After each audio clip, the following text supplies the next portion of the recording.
dalam kontennya yang terbaru, Kumail Hakimah, seorang konten kreator di channel YouTube Forbidden Question, menanyakan pertanyaan yang cukup penting mengenai mengapa ya kok orang-orang cukup reaktif dan banyak juga yang tidak menerima. Sebenarnya banyak juga yang suka sih, tapi kok ada ya beberapa kalangan orang yang tidak setuju atau yang sangat reaktif sekali dengan konten-konten yang Kak Kumaila buat gitu. Yang mana konten-kontennya berisi fakta-fakta yang disuguhkan oleh Kak Kumaila gitu. Dari misalkan hasil literasinya atau misalkan opini-opini yang cukup apa ya, tidak umum di kalangan orang-orang yang minim literasi begitu. Yang mana kita tahu nama channelnya saja Forbidden Question. Ya artinya konten-kontennya mengenai pertanyaan-pertanyaan terlarang dong, mengenai hal-hal tabu yang nggak seharusnya dibahas gitu oleh orang. Atau ya apa ya, berisi pasti mengenai hal-hal yang semula atau memang sejak awal orang-orang kita tidak terbiasa mendengarnya. Saya rasa konten-konten tersebut sangat wajar sekali jika itu memancing pro kontra, memancing reaksi yang cukup tidak menyenangkan ya. Bisa kita lihat di kolom komentar channel Forbidden Question itu sendiri, isinya apa aja gitu. Mungkin ada banyak sekali ceramah gitu, ada banyak sekali orang yang berusaha mendakwahi sang Kumaila ini gitu. Yang dianggap sesat, yang dianggap bahkan dianggap misionaris Kristen. Padahal beliau hafiz Quran misalnya. Itu juga agak cukup aneh gitu dalam bereaksi gitu. Dan ada juga misalnya beberapa konten kreator yang mereaksi uh, konten-konten yang Kumaila buat gitu. Dan iya, bahkan dalam satu konten pun bisa jadi ada 10 orang yang mereaksi gitu. Dan mungkin saya salah satunya ya. Tapi saya berusaha menjawab mengapa mereka menjadi cukup marah dengan iya konten yang Kak Kumaila buat. Hal tersebut bisa terjadi karena saya rasa agama di Indonesia sendiri bukan suatu hal yang sifatnya personal. Agama adalah identitas komunal, identitas sosial yang menjadi penanda bahwa kita merupakan bagian satu kelompok tertentu. Dan kelompok-kelompok sosial keberagamaan kita itu biasanya dibentuk oleh cara pandangnya oleh otoritas-otoritas yang kita sebut sebagai alim ulama atau siapapun yang punya otoritas dan memegang peran untuk menyebarkan pemahaman keagamaan dan pemahaman mengenai Islam oleh mereka dan kepada halayak umum, kepada publik, yang mana sebagaimana yang kita tahu gitu, walau pengajaran agama di kita gitu adalah pendekatannya adalah pendekatan beribadah gitu, bukan pendekatan yang menuntut kita memahami, bukan pemahaman yang menuntut kita atau misalkan mengizinkan kita untuk berdiskusi, untuk berbeda pendapat. Kita juga tidak dilatih untuk misalnya punya pikiran sendiri, mengungkapkan keresahan kita gitu, atau kita tidak setuju gitu dengan ide yang disampaikan oleh pemuka agama kita misalnya. Itu juga misalnya bisa kita lihat kita dalam pola pengajaran dan pola apa ya, mereka mengajarkan pengetahuan-pengetahuan itu terhadap kita, yang mana kita harus duduk, dengar, patuh, dan taat. Gitu. Tidak ada ruang untuk diskusi, tidak ada kesempatan untuk kita bisa bertanya, mengacungkan tangan. Itu akan dianggap sangat lancang sekali gitu Anda, berani-beraninya begitu menentang apa yang sudah otoritas keagamaan tentukan gitu mengenai pengetahuan-pengetahuan ini. Dan sebagaimana yang kita tahu gitu, Forbidden Question sendiri sebagai sebuah channel yang men-challenge pengetahuan-pengetahuan yang sudah kita punya, keyakinan-keyakinan yang sudah kita punya, dan apapun yang sudah kita anggap sebagai nilai-nilai kebenaran gitu, itu ditantang kembali gitu, itu dipertentangkan dengan pengetahuan-pengetahuan baru yang Kak Kumaila ajarkan, atau ya bukan ajarkan sih, tapi yang Kumaila buat dalam konten-kontennya begitu. Bisa kita lihat di konten-konten Kak Kumaila misalnya. Ada konten yang berjudul misalnya siapa yang mengambil Bunda Maria gitu.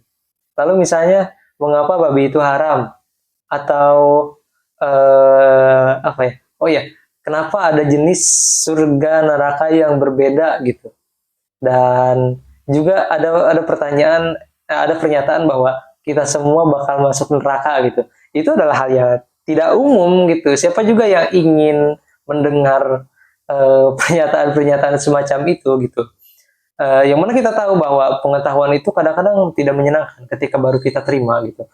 Belajar dan mendapatkan pengetahuan baru itu tidak membuat kita nyaman. Sedangkan dalam beragama kita ingin satu kenyamanan ya, kita ingin diterima, kita ingin bahwa keyakinan kita terafirmasi, terjustifikasi atas pengetahuan-pengetahuan yang sudah kita terima gitu, atas pengetahuan-pengetahuan yang kita pelajari. Jadinya memang betul yang Kak Kumaila katakan bahwa pendekatan yang dilakukan oleh mereka adalah pendekatan-pendekatan keagamaan gitu, pendekatan-pendekatan beribadah, bukan pendekatan belajar yang ingin tahu, yang ingin memahami gitu, dan lain sebagainya macamnya. Misalnya konten-konten mengenai pengharaman babi gitu. Ketika Kak Kumaila sendiri ingin mengetahui gitu, dengan misalkan mencari penelitian yang relevan mengenai mengapa babi itu diharamkan lewat misalkan studi sejarah, bahwa misalkan di zaman dulu ketika orang-orang Yahudi gitu atau orang-orang monoteistik pertama gitu tidak mengizinkan peternakan babi misalnya atas alasan ekologis dan alasan etis gitu yang kemudian terkristalkan dalam ajaran agama tertentu gitu, agama Islam sih. Nah, oh iya, agama Yahudi pun, Judaisme pun tidak mengizinkan orang-orang mereka untuk makan babi. Yang mana hal yang Kak Kumaila lakukan sendiri gitu, mencari tahu dalam pendekatan sejarah, mungkin adalah suatu hal yang membuktikan bahwa agama adalah sesuatu hal yang bisa kita teliti. Agama adalah suatu hal yang studi mengenainya bisa kita lakukan gitu. Dan sedikit banyaknya orang mungkin berpendapat bahwa jika demikian maka agama akan disebut juga sebagai produk kebudayaan semata, bukan suatu hal yang murni dari Tuhan gitu. Jadi ada satu nabi tertentu yang mengajarkan pengetahuan yang murni semuanya dari Tuhan yang tidak tercemar oleh pengetahuan manusiawi manapun, pengaruh manusiawi manapun yang menyebabkan sang nabi ini gitu atau pemuka perintis agama ini memiliki sistem nilai yang kemudian diikuti oleh pengikut-pengikutnya. Dan begitupun misalnya dengan konten misalnya bahwa orang-orang Mesir itu berpikir mengenai surga itu sebagai ladang gandum yang luas gitu, karena mereka ketika hidup gitu sering kekurangan makanan gitu, atau misalkan orang-orang yang di Nordik gitu, mereka percaya bahwa surga mereka adalah medan pertempuran yang disebut sebagai Valhalla gitu. Dan orang-orang Arab sendiri di zaman itu percaya bahwa surga yang dijanjikan kepada mereka adalah surga yang berisinya adalah taman-taman yang indah gitu. Dan ini cukup menggelisahkan bagi sebagian orang bahwa ternyata kepercayaan yang saya pegang selama ini juga bisa bertentangan loh dengan orang lain, dan ternyata ada alasan di balik kepercayaan saya dan itu bisa dijelaskan secara rasional, dan kebanyakan orang tidak cukup berlapang dada untuk menerima fakta tersebut. Ya, jadinya mereka marah. Selain itu, pengajaran struktur sosial kita dalam mensosialisasikan nilai-nilai terhadap kita gitu, atau menginternalisasikan nilai dari lingkungan sosial kita terhadap kita sebagai individu yang merupakan bagian dari sistem sosial kita adalah authority based truth, atau kebenaran yang berdasarkan otoritas, yang mana dalam sistem ini suatu otoritas tertentu akan mengatur mengenai apa-apa saja yang harus kita percaya, apa-apa saja yang harus kita ketahui, apa-apa saja yang menjadi sumber dari keyakinan kita, yang mana cara mereka menginternalisasikan nilai-nilai ini terhadap kita itu biasanya adalah narasi yang sepihak gitu, narasi tunggal, yang mana ketika di zaman yang lebih tua gitu dibanding kita, generasi-generasi sebelum kita, keseragaman pengaruh ini adalah dianggap hal yang wajar. Sementara ketika di masa yang sekarang, ketika sumber pengetahuan dimungkinkan menjadi lebih banyak dan siapapun juga bisa menyampaikan pengetahuan-pengetahuan baru tersebut, atau pengetahuan-pengetahuan baru yang juga mematahkan pengetahuan-pengetahuan lama. Dan jadinya orang-orang yang sudah terbiasa dengan kultur kebenaran berdasarkan otoritas tadi tidak siap dengan kenyataan bahwa ada loh yang beranggapan berbeda dengan saya gitu. Ada loh narasi yang lain yang bisa menjelaskan dunia misalnya yang dengan cara yang lebih baik gitu. Jadinya misalkan ketika ada seorang guru misalkan atau seseorang yang pemuka agama mengajarkan bahwa Tuhan menciptakan bumi dan langit gitu dalam waktu 6 hari gitu. Dan apakah kita juga akan cukup bisa kuat gitu untuk menerima pengetahuan tersebut terus menerus? Sedangkan misalnya sudah ada bukti atau kebenaran lain yang membuktikan bahwa apa yang kita yakini tersebut mengenai alam alam semesta, langit dan bumi itu tercipta dalam 6 hari, begitu.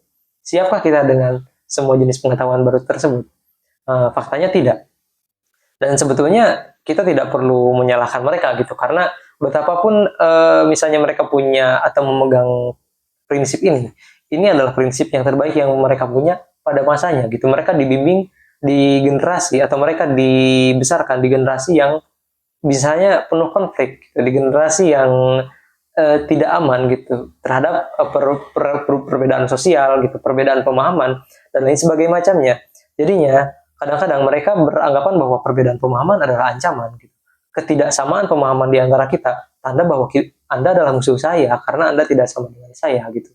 Karena barangkali di zaman dulu untuk beropini seperti ini gitu, itu sangat sangat haram ya, sangat terlarang gitu. Dan ketika zaman sudah berubah, banyak sekali gitu generasi yang lebih tua dari kita tidak terbiasa dengan kultur yang misalnya lebih demokratis atau yang lebih terbuka terhadap kemungkinan terhadap pengetahuan-pengetahuan baru yang merevisi pengetahuan-pengetahuan lama yang mereka pegang uh, sejak dulu gitu. Dan faktanya authority based truth juga menghasilkan konsekuensi sosial yang cukup besar, yang mana karena masing-masing orang tumbuh di lingkungan yang berbeda-beda masing-masing, dan mereka juga punya guru yang berbeda-beda gitu. Tidak ada satu guru yang sama ya untuk setiap kultur sosial yang membangun mereka menjadi seseorang yang saat ini masih hidup misalnya. Jadinya gitu mereka sudah punya pengetahuan-pengetahuan yang mereka pegang dalam waktu yang cukup lama.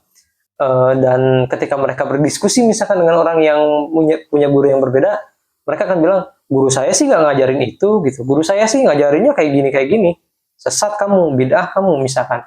Itu adalah hal yang cukup biasa ketika guru itu atau siapapun yang dianggap sebagai otoritas tertinggi yang menentukan apa-apa saja yang harus mereka percaya.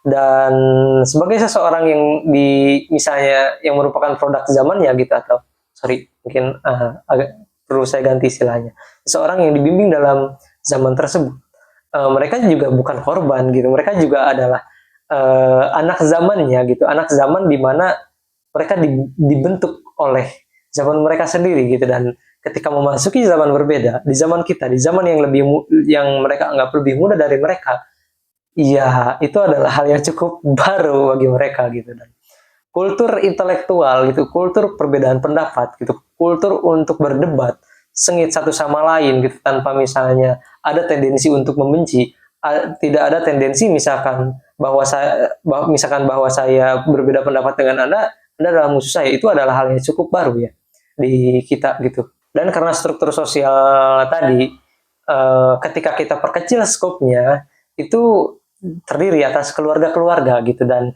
kita tahu bahwa di zaman yang lebih dulu gitu, kalau kita misalkan lihat di kolom komentar di IG, ketika ada satu konten tertentu misalkan yang membahas tentang dipukul bapaknya gitu, atau misalkan perilaku yang sekarang kita anggap toksik, tapi ada orang yang mengglorifikasi bahwa gua digituin sama bapak gua dulu hidup-hidup aja tuh, bahkan mental gua lebih kuat dari orang-orang lain, lebay aja lu itu mah katanya.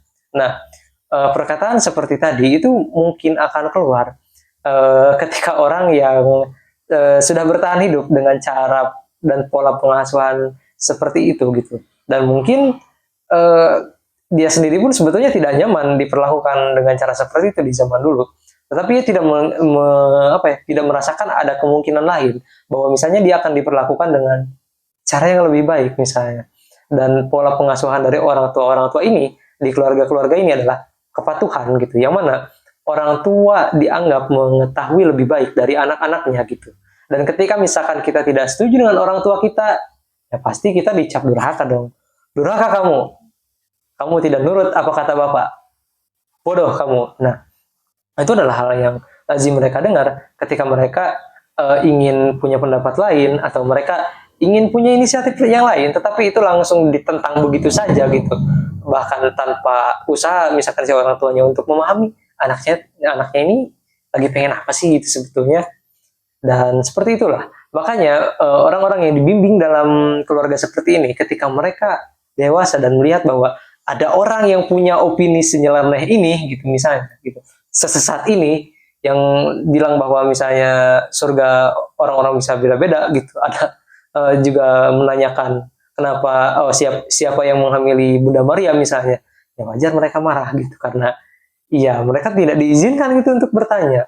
Dan saya rasa Kumail Hakimah sendiri gitu adalah seseorang yang dibimbing dalam keluarga yang punya kultur intelektual gitu, di mana perbedaan pendapat adalah satu hal yang diizinkan gitu, dan bahkan dibimbing untuk mandiri secara intelektual, untuk bisa berpikir sendiri, untuk bisa memahami sendiri, bahkan ketika tidak setuju dengan orang tuanya.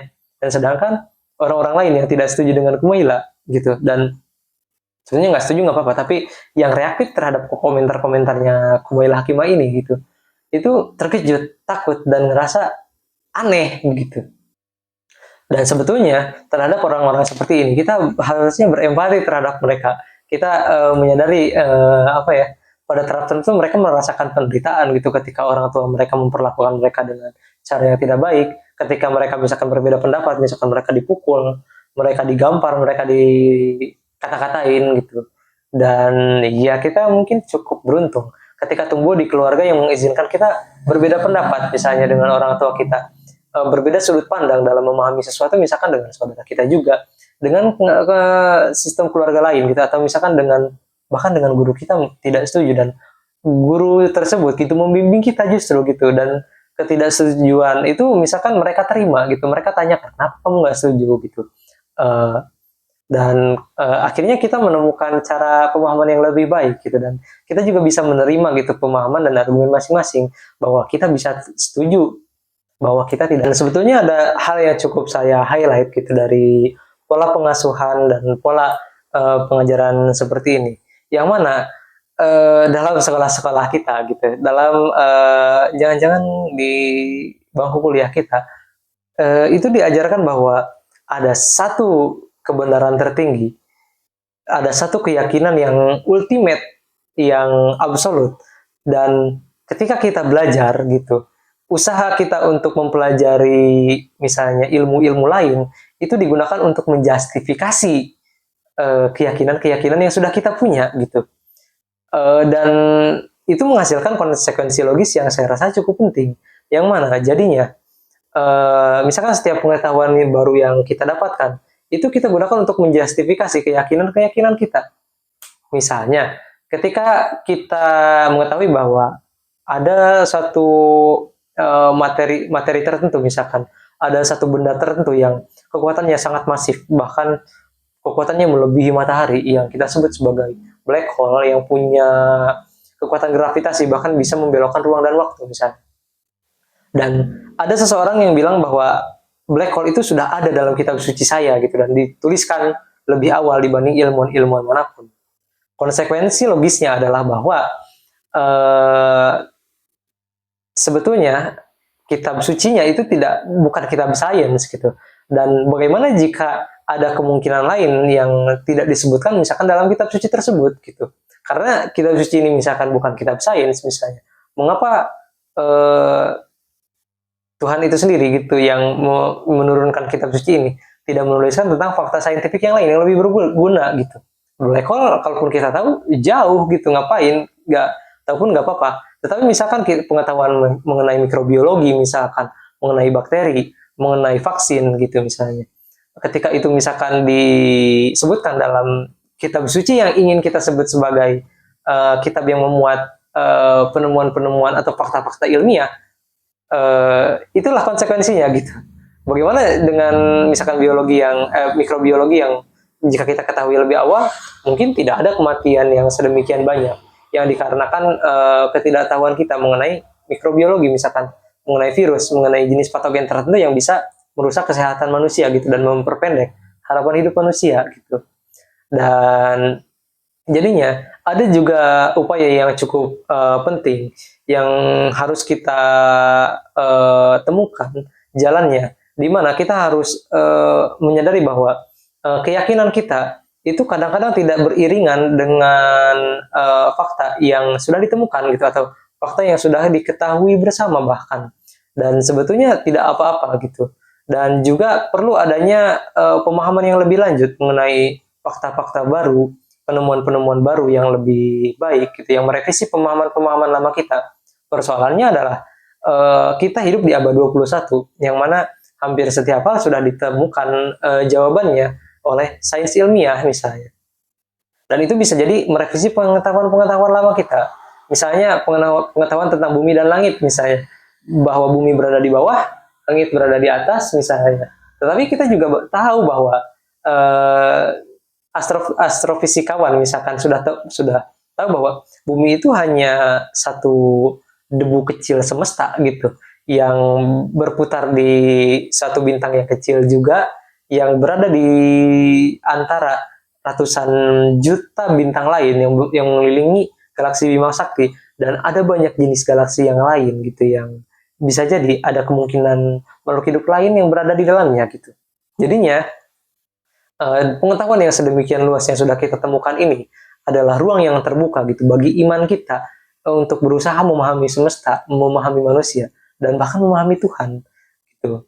Dan betul juga yang dikatakan Kak Kumaila bahwa usaha kita untuk memahami itu semua gitu, untuk mempelajarinya gitu, membuka kemungkinan yang sedemikian luas sampai membuat kita menjadi lebih beriman, justru menjadi lebih melihat tanda-tanda kekuasaan Tuhan misalnya. Hal yang membuat ini menjadi sedemikian pelik gitu persoalannya mengenai perbedaan pendapat tadi yang bisa menyebabkan reaksi yang cukup bergejolak adalah fakta bahwa kita adalah makhluk biologis. Manusia adalah makhluk biologis yang didesain untuk bertahan hidup selama mungkin, alih-alih memahami kebenaran, alih-alih berpengetahuan setinggi mungkin dan sebanyak mungkin. Jadinya kita pengetahuan itu sendiri, ketika kita pertama kali mendapatkannya, kan kita tidak nyaman gitu dengan pengetahuan baru gitu. Dengan pengetahuan baru yang merevisi pengetahuan lama gitu, merevisi pemahaman lama kita mengenai hal-hal yang sudah kita yakini sebelumnya. Jadinya ketika kita mendapatkan pengetahuan baru itu, kita tidak nyaman, dan tendensi utama kita adalah ingin mendengarkan hanya ingin mendengarkan, hanya ingin menerima apa yang sudah kita percaya gitu, menguatkan apa yang sudah kita percaya, alih-alih mencari tahu mengenai sesuatu hal itu apa adanya gitu. Dan ya ini kecenderungan sangat manusiawi sekali gitu, dan cukup sulit gitu untuk melawan kecenderungan ini. Dan hanya sedikit sekali misalnya orang yang punya bakat alamiah skeptis gitu, untuk bisa tidak hanya menginginkan untuk mengetahui apa yang ingin diyakini, tetapi juga mengetahui gitu hal-hal yang belum diketahui gitu, untuk memiliki sense of curiosity-nya masing sebagai seorang yang lebih muda gitu dibanding generasi-generasi yang lebih tua dibanding saya gitu. Kita juga harus mengerti bahwa pemahaman kita mengenai segala sesuatu gitu, pemahaman kita mengenai alam semesta, pemahaman kita mengenai hal-hal baru itu akan sedemikian luas gitu. Realitas kita keterhubungannya misalkan dengan fakta-fakta baru, dengan temuan-temuan baru, dan dengan apapun yang sudah ada misalnya, itu sangat meluas gitu. Dan setiap harinya gitu kita didisrupsi oleh pengetahuan-pengetahuan baru yang cukup menggoncang pengetahuan-pengetahuan lama atau keyakinan-keyakinan lama yang sudah kita pegang sebelumnya. Jadinya melihat fakta bahwa kita akan bertemu dengan pengetahuan-pengetahuan baru gitu, dengan realitas yang meluas, yang dengan cara yang sangat cepat, bahkan tidak bisa kita hentikan perubahannya gitu, perluasannya. Menyadari fakta bahwa kita manusia memang tidak didesain untuk mengetahui kebenaran gitu. Saya bisa salah, Kumail Hakim bisa salah, teman-teman yang mendengarkan saya pun, semua orang bisa salah gitu. Kita bisa salah dalam memahami, kita bisa salah dalam dalam mengetahui gitu. Kita juga bisa bisa keliru juga gitu dalam menyampaikan sesuatu gitu. Dan itu hal yang wajar. Kita adalah manusia yang masing-masing punya jenis spesialisasi pengetahuan tertentu yang kita punya misalkan. Dan itu kita gunakan untuk bertahan hidup gitu. Misalkan pengetahuan misalkan mengenai kitab suci, ya diketahui oleh agamawan misalnya. Pengetahuan misalkan mengenai bertani, ya diketahui oleh orang-orang yang perlu ilmu pertanian misalnya. Dan itu ya tidak apa-apa misalnya jika teman-teman tidak mengetahui semuanya gitu. Gak semua hal memang harus diketahui gitu. Dan gak semua hal juga kita harus sepakat gitu. Betapapun misalnya kita sudah bisa menerima gitu. Dan juga tidak apa-apa jika tidak setuju dengan Kumaila Hakimah. Ya hal yang terpenting adalah dalam ketidaksetujuan tersebut kita masih bisa bekerja sama, kita masih bisa tetap hidup bersama gitu dalam lingkungan sosial yang aman gitu, yang saling membahagiakan gitu. Karena ya sedemikian rupa manusia saat ini cara kita mempertahankan kehidupan kita adalah dengan berkolaborasi sebaik mungkin, bukan berkompetisi gitu. Dan ketika misalkan kolaborasi itu lebih optimal dan lebih maksimal kita lakukan sebagai manusia gitu, barangkali mungkin kita akan semakin bahagia gitu. Bayangkan dalam sepiring nasi yang kita makan gitu, ada usaha banyak orang, mulai dari orang yang nanam padi, orang yang beternak ayam gitu, yang bawanya pakai truk gitu, yang memasaknya dan sampai ke mulut kita dan kita makan gitu. Itu hanya dari satu aspek yang membuat kita saling terhubung dengan banyak orang gitu. Jadinya perbedaan pendapat juga bukan alasan untuk kita bermusuhan gitu. Kita boleh berdebat, kita boleh saling tidak setuju satu sama lain, kita boleh saling melempar ketidaksetujuan kita dengan argumen kuat kita masing-masing. Tetapi itu harus kita hadapi dengan penerimaan yang lebih dingin gitu. Penerimaan yang dengan kepala yang lebih dingin gitu. Dibanding kita misalkan marah hanya karena perbedaan pendapat gitu. Dan ya ini adalah abad 21 gitu, di peradaban yang lebih modern, dan saya rasa tidak ada alasan ya untuk misalkan kita saling bunuh hanya karena perbedaan-perbedaan kecil yang bisa kita abaikan gitu. Dan jika misalkan perbedaan-perbedaan itu mengenai nilai yang lebih besar, misalkan mengenai moral, maka memang perlu upaya serius untuk memperdamaikan, misalkan, atau mendiskusikan nilai mana yang ingin kita pilih, nilai mana yang ingin kita diskusikan lebih lanjut gitu. Dan mungkin menghasilkan satu pertanyaan juga gitu, apakah memang nilai-nilai moral misalkan itu bergantung pada agama gitu, dan apakah juga moral-moral ini sendiri misalnya adalah suatu hal yang absolut dan tidak boleh dipertanyakan lagi. Itu untuk konten berikutnya. Terima kasih sudah menyaksikan. Saya Ahmad Sidik di channel Ahmad Sidik. Terima kasih sudah menonton. Sampai jumpa. Dadah. Terima kasih.